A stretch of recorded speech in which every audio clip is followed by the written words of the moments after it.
Hello अंकित sir, आज के इस सेशन में हम लोग प्रोडक्शन इंजीनियरिंग का डिटेल एनालिसिस करने वाले हैं एसएससी जेईई प्री एग्जाम्स के रिगार्डिंग। तो सर, इस सेशन को स्टार्ट करने से पहले सर एक जनरल सा एक क्वेश्चन है जो कि अक्सर डिप्लोमा स्टूडेंट्स के मन में रहता है, और वो डर कहीं ना कहीं बीटेक स्टूडेंट्स को लेके रहता है, क्योंकि बीटेक स्टूडेंट्स भी एसएससी जेईई एग्जाम्स को देने के लिए एलिजिबल हैं। अब बच्चों का, जो डिप्लोमा स्टूडेंट्स के बच्चों का, ये एक उनके अंदर डर और वहम बोल लीजिए कि वो बना रहता है कि सर कहीं ना कहीं बीटेक वालों को इसका अपर हैंड मिलता है। तो सर इसके बारे में मतलब आप क्या सजेस्ट करना चाहते हैं डिप्लोमा स्टूडेंट्स को, और क्या ये सच में ऐसा है?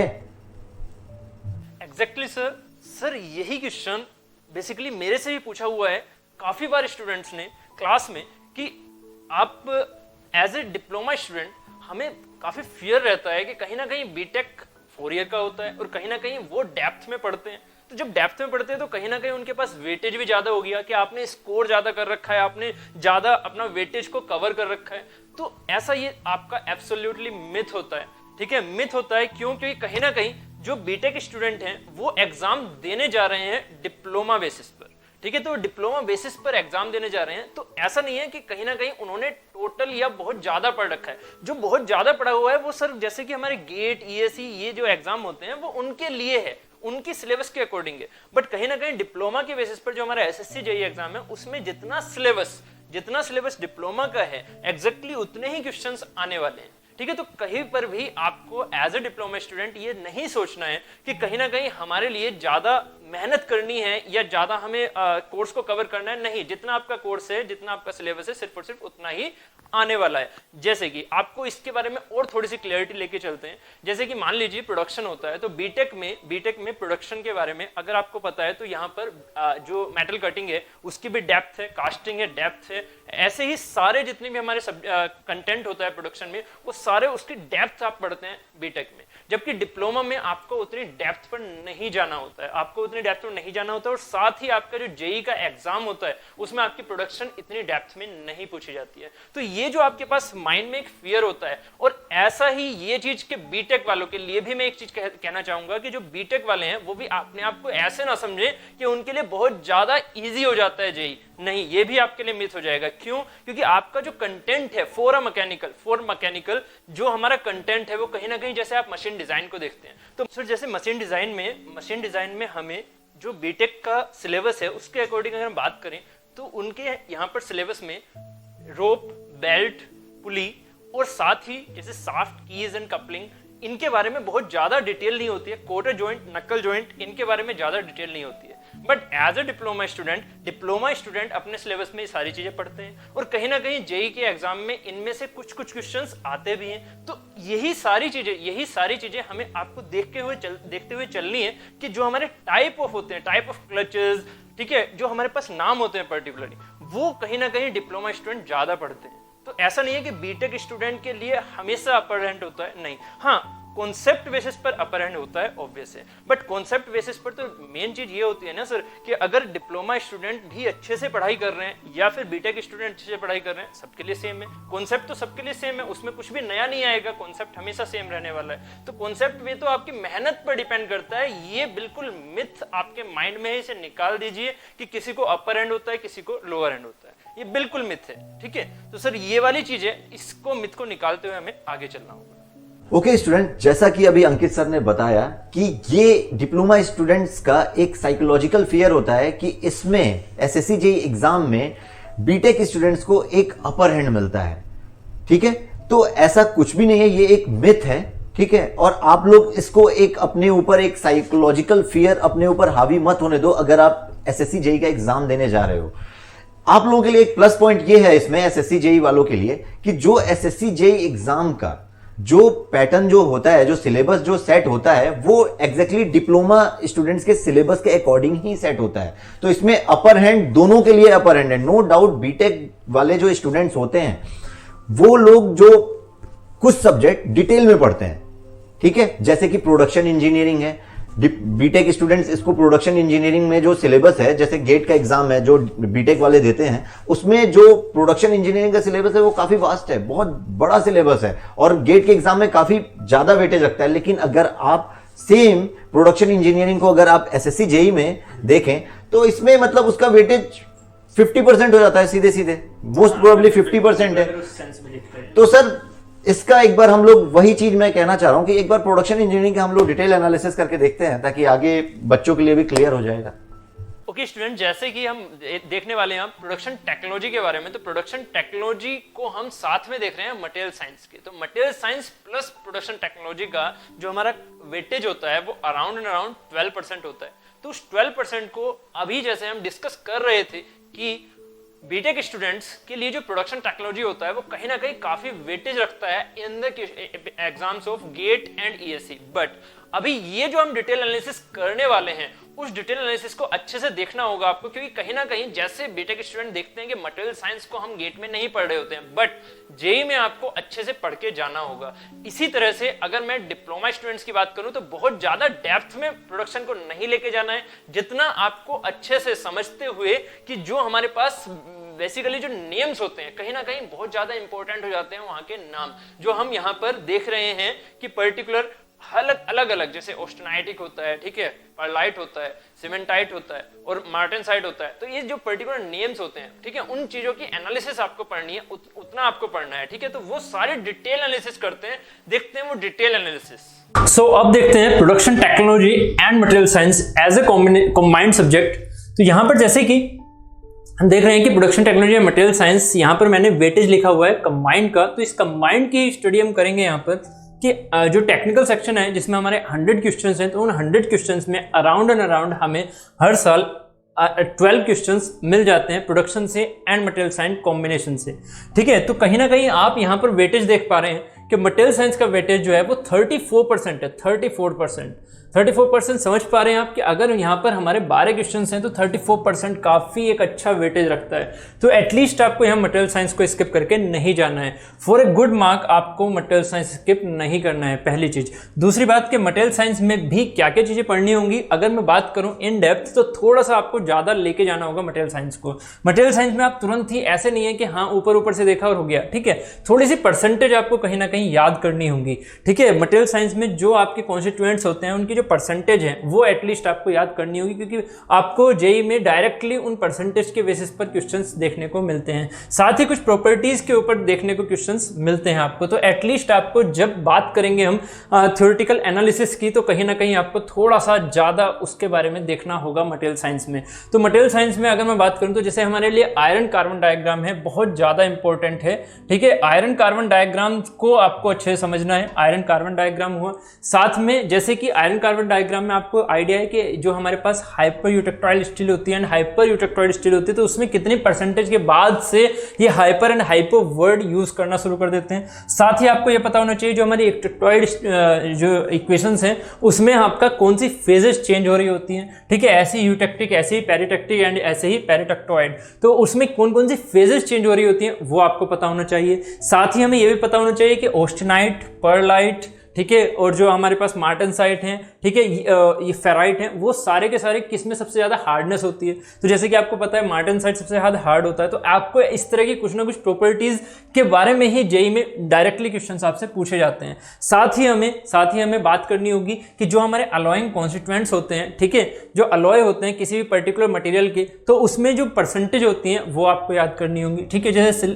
जर्मन सिल्वर होती है, उसमें निकल एंड जिंक की क्या क्या परसेंटेज होती हैं, वो सारी चीज़ें आपको याद करनी है। तो आपको वो अलॉइंग जो फैक्टर्स हैं, ठीक है, उन चीज़ों को याद करना होगा। साथ ही कौन सी चीज़ को बढ़ा के क्या प्रॉपर्टी चेंज हो रही है वो भी चीज़ आपको याद करनी होंगी। जैसे कि 1841 एक कॉन्स्टिट्यूएंट है हमारा, 1841 हाई स्पीड स्टील, HSS बोल देते हैं उसे हम, ठीक है। तो उसमें 1841 टंगस्टन, क्रोमियम एंड वैनेडियम, ठीक है, वो इनका रेशियो होता है। तो आपको इस तरह की जितनी भी अलॉइंग कॉन्स्टिट्यूएंट्स हैं वो सारे के सारे आपको याद रखने होंगे, ठीक है। साथ ही इसके साथ आपको याद रखना होगा अनिलिंग के बारे में, ठीक है, कार्बोराइजिंग के बारे में, जो छोटे छोटे स्टेप्स होते हैं हमारे, ठीक है, उन चीज़ों को आपको समझना होगा, ठीक है। तो ये जो आपके पास सारी चीज़ें हैं ये मटेरियल साइंस में डायरेक्टली पूछी जाती हैं। ऐसा नहीं है कि बहुत ज़्यादा डेप्थ में जाना है, बस आपको एटलीस्ट जितना चीज़ें मैंने आपको बताया उतना आपको कम से कम पता होना चाहिए, ठीक है, विद डाटा। यहाँ पर क्वेश्चंस आते हैं डाटा स्पेसिफिक, साथ ही यहाँ पर क्वेश्चन आते हैं इस तरह के जिन्हें आपको एक तरह से याद करना होता है, ठीक है। तो ऐसे क्वेश्चन रहेंगे, कॉन्सेप्ट वाइज क्वेश्चन बहुत ही यहाँ पर रेयर देखने को मिलते हैं आपको। जो फिक्स आंसर है उसका वो फिक्स आंसर है, कॉन्सेप्ट से रिलेटेड आपको क्वेश्चन यहाँ यहाँ पर नहीं देखने को मिलेंगे। दूसरी बात, अब हम चलते हैं मेटल कटिंग की तरफ। तो यहाँ पर 34% वेटेज काफ़ी अच्छा है मटेरियल साइंस का, उसमें हमें सारी चीज़ों को थोड़ा थोड़ा डेप्थ में जाके और उन चीज़ों को याद करना होगा। अब चलते हैं मेटल कटिंग पे। तो मेटल कटिंग में जैसे कि आपसे अगर पूछा जाता है तो जैसे रेक एंगल क्या हुआ, ठीक है, जो हमारे पास साइड कटिंग एज एंगल है, एंड कटिंग एज एंगल है, उसके बारे में आपसे पूछ लिया जाता है। साथ ही नोज रेडियस के बारे में पूछ लिया जाता है, साथ ही हमसे लिप एंगल के बारे में पूछ लिया जाता है, और उसके बाद चीज़ें आ जाती हैं जैसे कि हमारी क्लियरेंस एंगल, ठीक है। तो कहीं ना कहीं क्लियरेंस को बढ़ाते हैं तो फिर क्या इफेक्ट पड़ता है फोर्स पर, ये छोटी छोटी चीज़ें जो लिंक करती हैं एक दूसरे से, ए से जो स्टैंडर्ड होते हैं कि आपको बैक फिर साइड फिर एंड के हिसाब से कुछ आपके पास 7 पैरामीटर्स होते हैं, उन चीज़ों को किस तरह से आप रिलेट करते हैं, 7th में क्या आता है, नोज रेडियस आती है, क्या आती है, वो आपको सारी चीज़ें क्लियर होनी चाहिए, ठीक है। वो एटलीस्ट आपको एकदम उसका एक फ्लो डायग्राम आपके माइंड में होना चाहिए। दूसरी बात, हम बात करते हैं मेटल कटिंग में। तो मेटल कटिंग में हम कहीं ना कहीं जो टूल लाइफ होती है उसके बारे में बात करते हैं, इससे क्वेश्चन आने के चांसेस होते हैं, ठीक है। तो यहां पर v⁴ n = कांस्टेंट, ये आपको रिलेशन भी याद रखना है, और कहीं ना कहीं जो ये n हमारा इंडेक्स है, ठीक है, कोफिशिएंट है, तो उसकी वैल्यू भी आपको अलग अलग मटेरियल के लिए याद करनी होगी, ठीक है। तो कहीं ना कहीं ये जो चीजें होती हैं ये आपकी मेटल कटिंग से रिलेटेड पूछी जाती हैं। साथ ही अब बात कर लेते हैं कास्टिंग की। तो कास्टिंग में जो हमारे पास जो मेटल कटिंग है, मेटल कटिंग में साथ में हमें रिलेशन भी याद रखना होता है, जो कि चिप वेलोसिटी का, ठीक है, शेयर वेलोसिटी का, एंड जो हमारी बॉडी है, ठीक है, वो जो वेलोसिटी कर रही है उससे रिलेटेड जितने भी हमारे पास रिलेशन होते हैं वो आपको याद होने चाहिए, ठीक है। साथ ही फिर बात करते हैं कास्टिंग की। तो कास्टिंग भी आपका 19% एक अच्छा वेटेज रखती है। कास्टिंग में आपको टाइप ऑफ कास्टिंग पता होना चाहिए, टाइप ऑफ कास्टिंग यहाँ से इंपॉर्टेंट हो जाता है, टाइप ऑफ कास्टिंग आपको पता होना चाहिए, और आपको पता होना चाहिए वेरियस टाइप्स ऑफ जो हमारे पास इसमें डिफेक्ट्स होते हैं कास्टिंग में,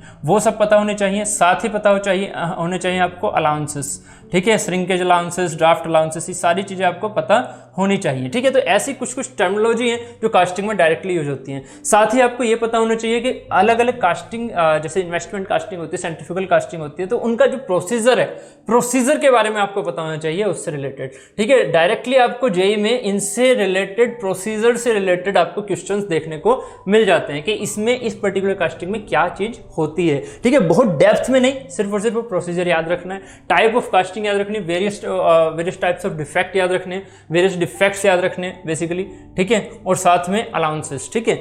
उसके बाद अगर मैं बात करता हूं तो कास्टिंग में हमें जो आपके पास सॉलिडिफिकेशन टाइम होता है उसका रिलेशन भी थोड़ा सा आपको याद रखने की जरूरत पड़ती है। सॉलिडिफिकेशन टाइम की बात करें तो T इक्वल टू हो जाता है kV/a², ठीक है। तो जहां यहां पर इस रिलेशन से एक दो क्वेश्चन कभी कभी देखने को मिल जाते हैं, तो इन चीज़ों को भी आपको स्किप नहीं करना है, थोड़ा थोड़ा देखते हुए चलिएगा। राइजर के बारे में समझिएगा, कभी कभी यहाँ से भी क्वेश्चन पूछ लिया जाता है, ठीक है। तो ये कुछ इंपॉर्टेंट फैक्टर्स हैं जो कि आपको कास्टिंग में देखने हैं, ठीक है। साथ ही वेल्डिंग की बात करते हैं तो वेल्डिंग में भी इंपॉर्टेंट फैक्टर्स यही है कि आपकी टाइप ऑफ वेल्डिंग्स हैं वो आपको याद रखनी है, जैसे कि आर्क वेल्डिंग हुई, ठीक है, गैस वेल्डिंग हुई, साथ ही रेजिस्टेंस वेल्डिंग हुई, तो इस तरह की चीज़ें आपको याद रखनी होगी वेल्डिंग में, ठीक है। कौन सा फिलर मटेरियल यूज़ किया जा रहा है, ठीक है, जैसे कि हमें टंगस्टन आर्क वेल्डिंग है तो उसमें किस तरह के फिलर मटेरियल यूज़ किए जाते हैं, यूज़ किए भी जाते हैं या नहीं किए जाते हैं, ठीक है। तो वो सारी चीज़ें आपको पता होनी चाहिए, ठीक है। तो बस एक ऊपर से थोरो नॉलेज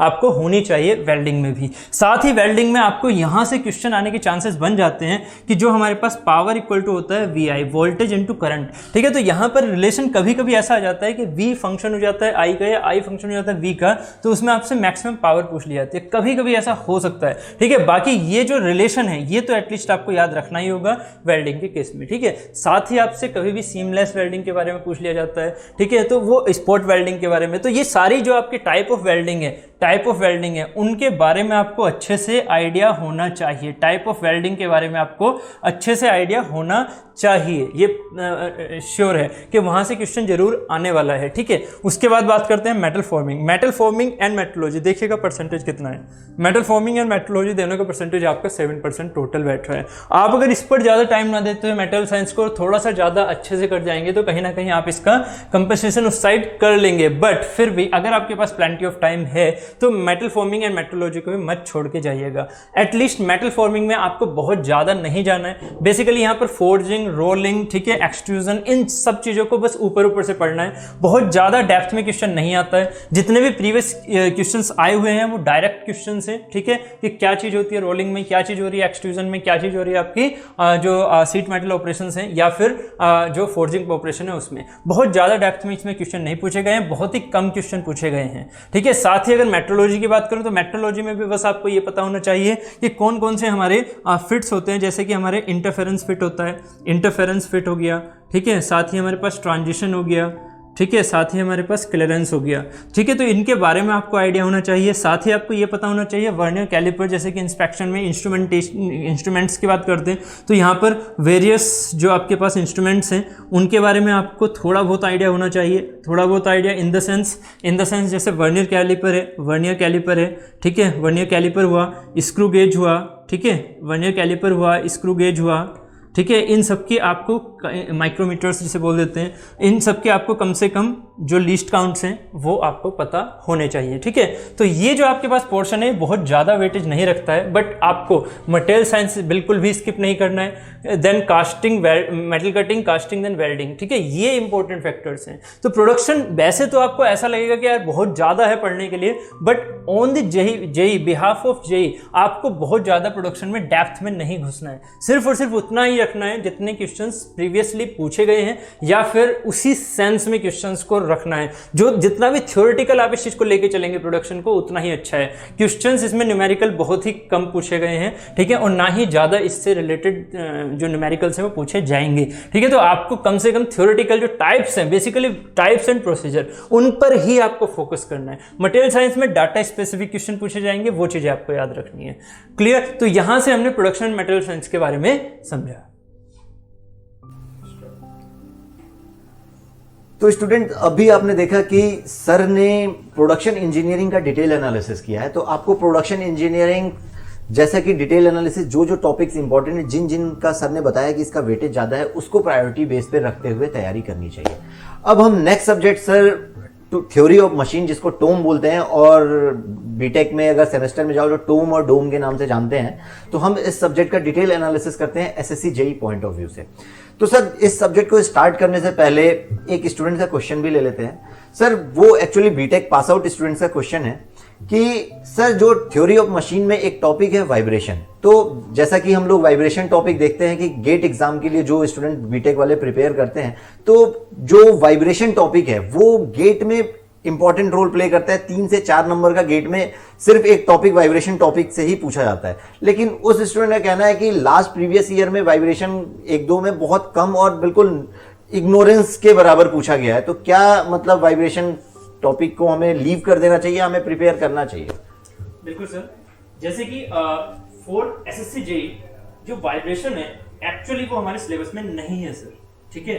डिप्लोमा स्टूडेंट वाइब्रेशन को नहीं पढ़ते हैं और ये हमारे सिलेबस का भी पार्ट नहीं होता है। तो ये क्या हुआ कि प्रीवियस ईयर क्वेश्चंस में आपको कहीं ना कहीं 1-2 क्वेश्चन वाइब्रेशन से रिलेटेड मिल जाते हैं, जैसे कि आपको एचएमटी से भी क्वेश्चंस कहीं ना कहीं मिल जाते हैं, बट आपके सिलेबस में कहीं पर भी मेंशन नहीं है कि वाइब्रेशन और एचएमटी, ठीक है। वो 2017 में अगर हम कहें तो कहीं ना कहीं उसके 1-2 क्वेश्चन आपको मिले हैं, ठीक है। तो आपको कहीं ना कहीं वहां से पैनिक नहीं होना है, वहां पर ध्यान नहीं देना है। वाइब्रेशन फॉर डिप्लोमा स्टूडेंट नहीं पूछा जाता है, आपको वहां से क्वेश्चन नहीं मिलते हैं। सर, जो बीटेक स्टूडेंट है उन्हें बिल्कुल vibration for SSC JEE concept आपको वहां पर ये स्किप करके जाना है, कोई इश्यू नहीं, ठीक है। जो हमारे पास डिप्लोमा स्टूडेंट है वो कहीं ना कहीं वाइब्रेशंस को नहीं पढ़ते हैं। बस वाइब्रेशंस में अगर आपको पढ़ के जाना है, कहते हैं ना कि कहीं ना कहीं हमारा लक फिर से चेंज ना हो जाए, फिर से कहीं ना कहीं आपको जो नेक्स्ट अपीयर होने वाला है आप एग्जाम में, कहीं ना कहीं वाइब्रेशन के क्वेश्चन ना आ जाए, तो आपको एक शॉर्ट नोट्स की तरह सिर्फ और सिर्फ सर फॉर्मूले बनाइए, ठीक है। एक नॉर्मल फॉर्मूले जो हमारी फ्रीक्वेंसी से रिलेट करते हैं, ठीक है। बस वो छोटे छोटे फॉर्मूले आप लिखिएगा, बस उसके अलावा कुछ नहीं पूछेंगे। अगर वाइब्रेशन से क्वेश्चन बाय अनलक आ भी जाता है तो सर, ठीक है। बाकी हमारे लिए सिलेबस में नहीं है। ओके, तो जैसा वाइब्रेशन टॉपिक आपके बेटा सिलेबस में नहीं है तो आप लोग उसको स्किप कर सकते हो एसएससी जेईई एग्जाम के लिए, ठीक है। अब सर, एक और क्वेश्चन हम लोग लेते हैं एक स्टूडेंट का कि सर, जैसे कि मशीन डिजाइन अभी इंजीनियरिंग मैकेनिक्स और मशीन डिजाइन का भी आपने प्रीवियस एनालिसिस किया था, तो उसमें आपने गियर एक टॉपिक है उसको मेंशन किया था। अब सर थ्योरी ऑफ मशीन में भी एक गियर चैप्टर है, तो सर बच्चों का कंफ्यूजन है कि सर क्या ये वाला टॉपिक और वो टॉपिक सेम ही है या अलग अलग डिफरेंस है दोनों में, और हम दोनों में मतलब अगर हम थ्योरी ऑफ मशीन मतलब मशीन डिजाइन पढ़ लिया है तो थ्योरी ऑफ मशीन में ये टॉपिक पढ़ने की जरूरत नहीं है? बिल्कुल बिल्कुल, ये भी एक मिसकंसेप्शन हो जाता है कहीं ना कहीं सर कि टॉम एंड एमडी इन दोनों में ही गियर होता है, बट गियर कहीं ना कहीं जो एमडी वाला गियर होता है उसमें सर कहीं डिजाइन की इक्वेशंस होती हैं, जो हमारी लुइस बीम स्ट्रेंथ इक्वेशन होती है वो हम यूज करते हैं मशीन डिजाइन में। तो आपको वहां पर सिग्मा बी की वैल्यू पता होनी चाहिए, जबकि हमारा जो थ्योरी ऑफ मशीन वाला गियर होता है ना सर, उसमें सिर्फ और सिर्फ फॉर्मूला बेस्ड जो हमारे पास बेसिकली जो थ्योरी है गियर की, जो थ्योरी है, जो टर्मिनोलॉजी है, जैसे कि हमारे पास मॉड्यूल होता है, नंबर ऑफ टीथ्स कितने हमें रखने चाहिए, इंटरफेरेंस कितने पर होता है, ठीक है, ये सारी चीजें हमें सर पता होती है थ्योरी ऑफ मशीन में। जबकि मशीन डिजाइन में हमें सिर्फ और सिर्फ एक डिजाइनिंग करने के लिए एक हमारे पास लुइस फॉर्म फैक्टर होता है, उसकी वैल्यू पता होनी चाहिए, और साथ ही सर हमें पता होना चाहिए लुइस बीम स्ट्रेंथ इक्वेशन के बारे में, ठीक है, बस सर उतना पता होना चाहिए। तो ये मशीन डिजाइन का पार्ट जो होता है वो थोड़ा सा टॉम से डिफर करता है, ठीक है सर, डिफर करता है। ओके, तो बेटा देखो आपको दोनों गियर्स का जो टॉपिक है वो बिल्कुल अलग है, तो आप इसमें कंफ्यूज मत होइए, पढ़ना आपने दोनों टॉपिक्स के अलग अलग इंपॉर्टेंस है और बिल्कुल अलग अलग पढ़ना चाहिए, ठीक है। तो ये दोनों चीजें हमने क्लियर कर दी कि vibration topic theory of machine में आप लोगों के सिलेबस में नहीं है एसएससी जेईई में, तो उसको नहीं पढ़ना है, और जो आप लोग मशीन डिजाइन और टोम से लेके कंफ्यूजन थे गियर टॉपिक को लेके, उसमें भी आप लोग बिल्कुल क्लियर कट रहो कि आपने दोनों टॉपिक्स को अलग अलग पढ़ना है और अलग अलग क्वेश्चन दोनों से पूछे जाते हैं, ठीक है, और दोनों इंपॉर्टेंट है। तो सर एक बार हम लोग डिटेल एनालिसिस पूरे सब्जेक्ट का, थ्योरी ऑफ मशीन का पूरा डिटेल एनालिसिस, जिसमें ये पूरे टॉपिक्स का आप डिवाइड करके कि इसमें कितना कितना परसेंट क्या क्या कौन कौन सा टॉपिक पूछा जाता है, तो वो कर दीजिए ताकि बच्चों के लिए और आसान हो जाए थ्योरी ऑफ मशीन। बिल्कुल, तो हम थ्योरी ऑफ मशीन का डिटेल एनालिसिस करते हैं, ठीक है, थ्योरी ऑफ मशीन के बारे में कि बेसिकली थ्योरी ऑफ मशीन अगर टोटल कंटेंट में वेटेज देखा जाए 100 क्वेश्चंस में, तो इट हैज अराउंड 10% वेटेज, ठीक है। तो हर साल अराउंड एंड अराउंड टॉम से 10 क्वेश्चन पूछे जाते हैं, तो इस तरह से टॉम को स्किप कर जाना एग्जाम में जाना बेवकूफ़ी होगी, ठीक है। तो कहीं ना कहीं टॉम को भी आपको अच्छे से समझ के जाना है। कहीं ना कहीं डिजाइन के पार्ट में टॉम भी अपना एक अच्छा मेन रोल अदा करता है। तो यहाँ पर आपको देखना है कि सिंपल मैकेनिज्म जो है, सिंपल मैकेनिज्म अब हम इंडिविजुअली टॉम के अंदर भी इंडिविजुअली देखते हैं कि कहाँ से आप क्या चीजें पढ़ के और उसमें सबसे ज्यादा स्कोर कर सकते हैं, टॉम में सबसे ज्यादा स्कोर कर सकते हैं, ये चीज हमें देखनी होगी। एक ये हमारी एक स्मार्ट स्ट्रेटजी रहनी चाहिए कि जो चीजें हमारी नहीं वेटेज जो अपना वेटेज नहीं रखती हैं, उन चीजों पर ज्यादा टाइम वेस्ट नहीं करना है। तो ये हमारी स्मार्ट अप्रोच होनी चाहिए टॉम के रिगार्डिंग भी। ऐसा ही हर एक सब्जेक्ट के रिगार्डिंग हमारी यही अप्रोच होनी चाहिए कि जो हमारा वेटेज नहीं रखते हैं कंटेंट, उनको ज्यादा नहीं देखना है क्लियरली, ठीक है। तो यहां पर सिंपल मैकेनिक्स को अगर देखते हैं तो यहां पर ये 17% वेटेज रखता है। साथ ही काइनेमैटिक्स की बात करें तो 18, then gears 25, then dynamics of machine and flywheel 20, then 15, then 5%। तो आपको यहां पर क्रिस्टल क्लियर हो रहा है कि यहां पर 5% वेटेज है इसका, ठीक है। क्योंकि मैंने यहां वाइब्रेशन इसलिए रखा है क्योंकि जनरली कभी आपसे ऐसा नहीं है कि हर एग्जाम में पूछा जाता है, ठीक है। आपके अगर एनालिसिस देखें 2017 में इससे वाइब्रेशन से 1-2 क्वेश्चन पूछ लिए थे, इसलिए मैंने यहां पर रखा है। बट अगर आप इसे स्किप भी कर जाएं तो भी कोई इश्यू नहीं आएगा, ठीक है, क्योंकि हर साल इससे क्वेश्चंस आने हैं ऐसा श्योर नहीं है। बट एटलीस्ट आपको अगर टॉम आपका क्वेश्चंस में आ रहा है तो कहीं ना कहीं मेजॉरिटी आपके क्वेश्चंस गियर से फंसते हैं, ठीक है। और अगर देखा जाए तो सिंपली मैकेनिज्म एंड डायनामिक्स और जिसमें फ्लाईव्हील भी आ जाता है कंबाइंडली, उससे फंसते हैं, ठीक है। तो अगर हम देखें तो सबसे बेस्ट हमारे लिए गियर्स होने वाला है। गियर्स की अगर हम बात करें या सिंपल स्टार्टिंग करते हैं सिंपल मैकेनिज्म से, तो सिंपल मैकेनिज्म में आपके पास सीधा हमें यह पता होना चाहिए कि डिग्री ऑफ फ्रीडम्स जो हम निकालते हैं वो 3n-1 -2j -h, ठीक है। तो ये फॉर्मूला पता होना चाहिए, हर एक टर्मिनोलॉजी के बारे में पता होना चाहिए, ठीक है, कि यहां पर ये चीजें, यहां पर ये नंबर ऑफ हायर पेयर्स की बात कर रहे हैं, नंबर ऑफ जॉइंट्स की बात कर रहे हैं या नंबर ऑफ लिंक की बात कर रहे हैं, वो सारी चीजें आपको पता होनी चाहिए। इसी से रिलेटेड चीजें आगे आ जाते हैं आपकी, जैसे कि रोकर मैकेनिज्म, डबल रोकर जो हमारे double crank mechanism, rocker crank mechanism, तो ये सारी चीजें आपको पता होनी चाहिए। साथ ही आपको जो हमारे पास बेसिकली 4 बार इन्वर्जन्स होते हैं, उनके बारे में पता होना चाहिए। तो ये जितने भी क्वेश्चंस आपको डायरेक्टली मिलते हैं वो सारे के सारे सिंपल मैकेनिज्म में जेईई में डायरेक्टली पूछे जाते हैं। क्लियर। साथ ही अगर हम बात करें kinematic analysis of plane mechanism, तो इसमें जैसे कि मैं क्विक रिटर्न बार मैकेनिज्म की बात करूं तो क्विक रिटर्न रेशियो हमारा क्या हो जाता है, क्विक रिटर्न रेशियो हमारा QRR क्या हो जाता है, बीटा अपॉन अल्फा। यहां पर बीटा की वैल्यू हमारी उसी हिसाब से कितना वो वहां पर एक स्ट्रोक लेके चल रहा है उसके हिसाब से बीटा आ रहा है, और साथ ही अल्फा की बात कर रहे हैं तो कहीं ना कहीं 360 माइनस अल्फा के हिसाब से बीटा की वैल्यू लेते हुए हम यहां पर वैल्यूज निकालते हैं क्वेश्चन में। सिंपल क्वेश्चंस आते हैं QRR के ऊपर, ठीक है। वैसे ही अगर हम सिंपल इसमें काइनेमेटिक्स में बात करें तो आपके पास कोरियोलिस एक्सेलरेशन कंपोनेंट होता है, उसके बारे में बात की जाती है। तो AC जो हमारे पास होता है वो 2v ओमेगा के हिसाब से निकलता है। डायरेक्टली क्वेश्चंस आते हैं टॉम में कोरियोलिस एक्सेलरेशन कंपोनेंट के हिसाब से, ठीक है। टेंजेंशियली हमारा जो निकलता है वो हमारे पास कहीं ना कहीं R अल्फा से निकलता है, और यहाँ पर कोरियोलिस हमारा 2v ओमेगा। तो आपसे जो क्वेश्चन पूछा जाएगा वो जनरली आपके पास AC से पूछा जाएगा, कोरियोलिस एक्सेलरेशन कंपोनेंट से, ठीक है। तो इस तरह से ये जो आपके पास कुछ टर्मिनोलॉजीज हैं वो इस चैप्टर में हम देखते हैं, ठीक है। इन चीजों को आपको क्रिस्टल क्लियर होना चाहिए। साथ ही अगर हम गियर्स की बात करें तो गियर्स में 25% वेटेज है। अगर हम गियर की बात करते हैं तो गियर्स में आपको टाइप्स ऑफ गियर्स पता होना चाहिए, कौन कौन से गियर्स होते हैं, किस में पॉइंट कॉन्टैक्ट हो रहा है, ठीक है, किस में लाइन कॉन्टैक्ट हो रहा है, कौन से ज्यादा स्मूथर है, क्या है, ये सारी चीजें आपको क्रिस्टल क्लियर होनी चाहिए, ठीक है। अगर हम मीटर गियर की डेफिनेशन की बात करें तो वो भी आपको पता होना चाहिए। तो ऐसे डायरेक्टली क्वेश्चंस आपको गियर्स से मिलते हैं, ठीक है। साथ ही अगर मैं बात करूं गियर्स से रिलेटेड तो गियर्स में आपको जैसे अगर मैं आपसे बात करता हूं कि बेस सर्किल या मॉड्यूल की बात करें तो मॉड्यूल से रिलेटेड क्वेश्चंस आपको काफी जानने को मिलते हैं। यहां पर m इक्वल टू क्या हो जाता है, dy/t, m equal to dy/t। ऐसे ही अगर सर्कुलर पिच की बात करूं तो सर्कुलर पिच हो जाता है आपका पाई dy/t। आपसे डायरेक्टली जेईई में क्वेश्चन पूछे जाते हैं पाई dy/t और t if capital, then circular pitch जो होती है पाई dy/t, तो यहां से रिलेशन क्या आ जाता है सर्कुलर पिच में पाई इंटू m। तो आपको ये सारी चीजें आपको एज अ रिलेशन ये पता होनी चाहिए। बहुत ज्यादा डेप्थ में क्वेश्चंस नहीं आते हैं जेईई में, एक यही खासियत होती है कि आपके पास जो क्वेश्चंस मिलेंगे वो आपको वन लाइनर मिलने वाले हैं, बहुत ज्यादा डेप्थ में क्वेश्चंस नहीं आएंगे। जहां से आपके पास क्वेश्चंस आएंगे वो ये वाली चीजें हैं, जैसे कि QRR निकालना, कोरियोलिस एक्सेलरेशन कंपोनेंट निकालना, ठीक है, या डिग्री ऑफ फ्रीडम निकालना, बस ये सारी चीजें हैं जो क्वेश्चंस में आएंगी। बाकी आपको सारे के सारे क्वेश्चंस कैसे मिलेंगे, theoretical, one liner, concept wise, बस, ठीक है। तो आपको बस टोटल कवरेज करने की कोशिश करनी है कि यहां पर सबसे पहले जो सबसे ज्यादा इंपॉर्टेंट वेटेज अपनी रखता है उस चीज को पहले कवर करो, उसके बाद फिर अगर टाइम बचता है आपके पास तब इन चीजों को कवर करो, नहीं तो करने की कोई जरूरत नहीं है, ठीक है। मैंने आपको यहां पर स्मार्ट अप्रोच बताई है कि आपको 5% को अगर हम स्किप भी कर देंगे ना तो अभी कोई इश्यू नहीं आने वाला है, ठीक है। तो यहां पर इन्हीं चीजों को आपको क्लियर करते हुए चलना है। नेक्स्ट जो हमारे पास है dynamics of machine and flywheel. तो डायनेमिक्स ऑफ मशीन में अगर हम बात करें तो आपके पास जो वेलोसिटी की वैल्यू होती है r omega sin theta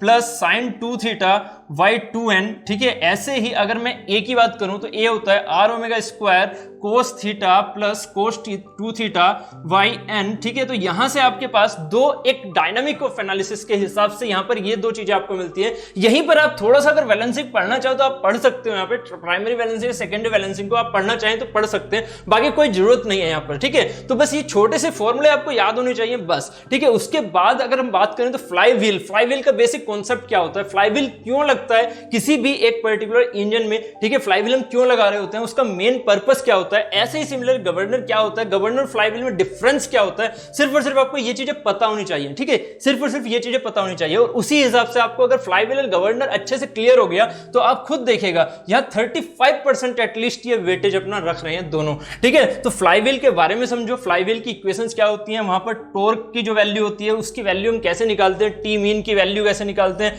1/2 pi integration of 0 to 2 pi T into D theta, ठीक है। तो कहीं ना कहीं ये जो आपके पास रिलेशन होते हैं ये आपके फ्लाईव्हील के चैप्टर को बहुत इजी बना देते हैं, ठीक है। तो आपको ये सारी चीजें पता होनी चाहिए। साथ ही बात करेंगे गवर्नर की, तो गवर्नर में आपको टाइप्स ऑफ गवर्नर पता होनी चाहिए, पॉर्टर गवर्नर, प्रॉल गवर्नर, वाट गवर्नर, हर्टन गवर्नर, ठीक है। तो ये सारी चीजें आपको पता होनी चाहिए, सिर्फ और सिर्फ पता होनी चाहिए, ऐसा नहीं कि बहुत ज्यादा इनकी डेप्थ में जाना है, ठीक है। जिसकी डेप्थ में जाना है, जैसे कि हमारे पास अगर मैं बात करता हूं कि ओमेगा के हिसाब से जो हमारे पास एच की वैल्यू आ जाती है उसकी बात करना, ठीक है। 895 के हिसाब से, ठीक है। तो एक रिलेशंस जो होते हैं उन रिलेशंस को आपको याद रखना है, ठीक है। बस गवर्नर में और ज्यादा कुछ नहीं है, बस गवर्नर फ्लाईव्हील का जो बेसिक डिफरेंस होता है वो आपको पता होना चाहिए, कैसे लोड के बेसिस पर गवर्नर में किस तरह से रेडियस बढ़ रही होती है, बस उसके बारे में थोड़ा बहुत आइडिया होना चाहिए। अनस्टेबल स्टेबल गवर्नर्स क्या होते हैं, ठीक है, तो उनके बारे में एक छोटा सा प्लॉट होता है उसके बारे में आपको पता होना चाहिए, ठीक है। तो ये छोटी छोटी चीजें ही टॉम में आपको बेसिकली बहुत अच्छा एक वेटेज बनाती हुई और आपको एक बहुत ही एक ऐसा सब्जेक्ट जो कि आप इजीली कवर कर सकते हैं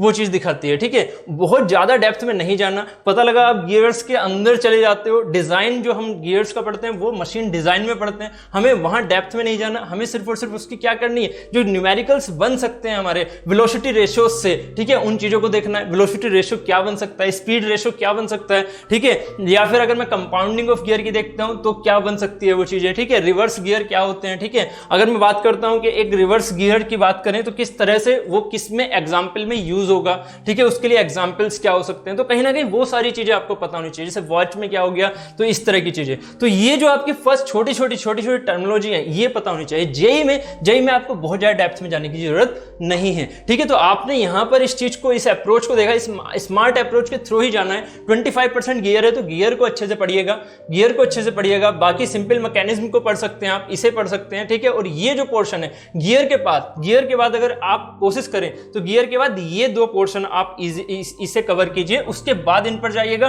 और फाइनली इस पर जाने की आपको जरूरत नहीं है, ठीक है। तो इसीलिए कहीं ना कहीं स्मार्ट अप्रोच आपको बहुत ज्यादा हेल्प करेगी इस एनालिसिस के बाद। Okay, student, so we have done the detailed analysis of each and every subject of mechanical engineering according to SSC JEE pre-examination pattern. तो इसमें हमने सिलेबस को डिटेल में डिस्कस किया, ईच एंड एवरी टॉपिक को हमने डिटेल में discuss किया है, और आप इस एनालिसिस को देखते हुए अपनी प्रिपरेशन स्ट्रेटजी बना सकते हैं कि आपको कौन से टॉपिक पे और कौन से सब्जेक्ट पे कितना टाइम देना है according to their weightage. Okay student, तो अगर आपको किसी भी टॉपिक में या किसी भी सब्जेक्ट में कोई भी डाउट है तो आप हमारे फैकल्टी से डायरेक्टली पूछ सकते हैं हमारे इंजीनियर सक्सेस ऐप के थ्रू। और इस ऐप को डाउनलोड करने के लिए डिस्क्रिप्शन बॉक्स में हमने लिंक डाला हुआ है, आप लोग डायरेक्ट डिस्क्रिप्शन लिंक पे क्लिक करके आप लोग डाउनलोड कर सकते हैं ऐप को। और इस ऐप में जैसे मान लीजिए आपको सोम या किसी भी सब्जेक्ट में कोई भी क्वेश्चन अगर नहीं लग रहा है, नहीं सॉल्व हो पा रहा है, आप लोग डायरेक्ट उस क्वेश्चन का स्क्रीनशॉट लीजिए और पोस्ट कर दीजिए उस ऐप के थ्रू कम्युनिटी चैट में। Within 24 hours our experts will help you and provide you the solution for that question. Okay, तो good luck for your SSC JEE exam and thank you, see you in next session.